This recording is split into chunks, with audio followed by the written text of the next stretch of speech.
Welcome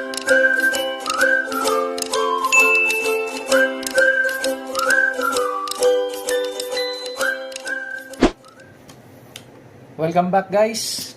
Welcome sa panibago na namang YouTube tutorial na aking tuturo ngayon. So for today's video, papakita ko sa inyo kung paano gumawa ng YouTube thumbnail ng mabilisan.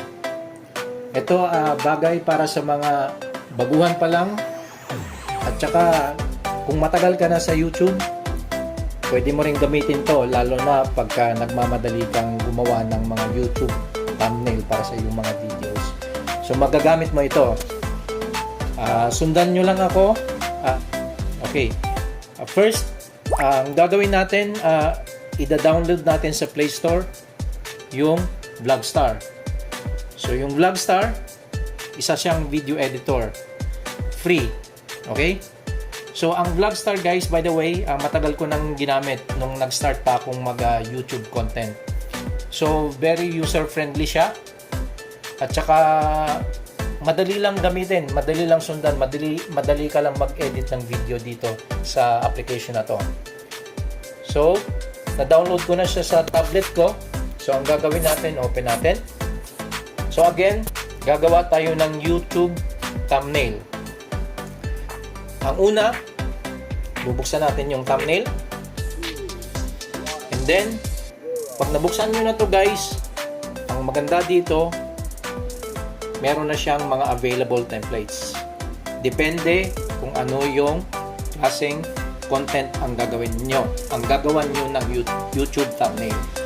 So for today's tutorial, ang ipapakita ko sa inyo ay kung paano gumawa ng food vlog, yung thumbnail ng food vlog.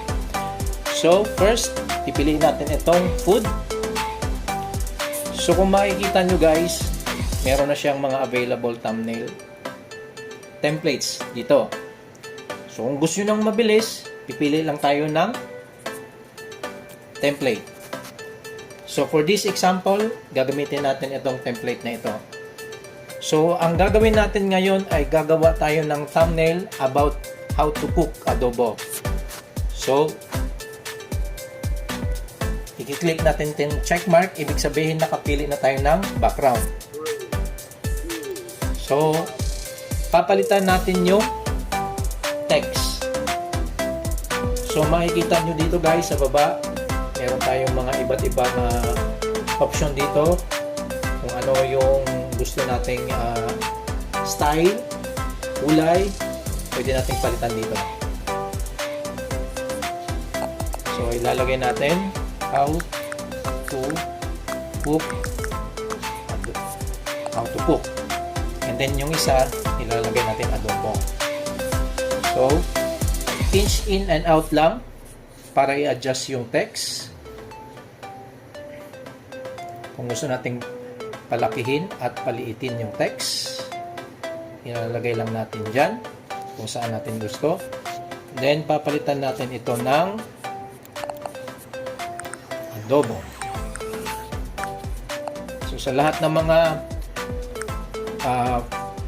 food content creator dyan, pwede ninyong sundan to, pwede ninyong magamit ito sa mga future videos nyo. So click, medyo lakihan natin ito.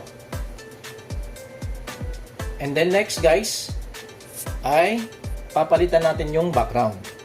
So, meron na akong available background sa photo gallery ko, which is yung adobo. Yun yung ilalagay nating background. Okay. So, up this point, pwede nyo nang gamitin siya, i-download siya as YouTube thumbnail. Mabilis lang guys, di ba? So, idadagdag ko lang. So, pwede nyo rin siyang lagyan ng stickers. Meron tayong mga available na stickers dito. Pwede kayong pimili. Kung gusto nyong lagyan ng mga art or mga elements, dadagdagan nyo ng elements yung thumbnail nyo, pwede rin. So, kaso ayaw niyang mag-load. So, i-check nyo na lang guys ha. And then, kung gusto nyong lagyan ng picture ninyo, gagamit tayo ng itong cutout. So for example, lalagyan ko ng picture ko. Pipili lang tayo ng picture sa photo gallery. And then, automatic na tatanggalan ni Vlogstar ng background.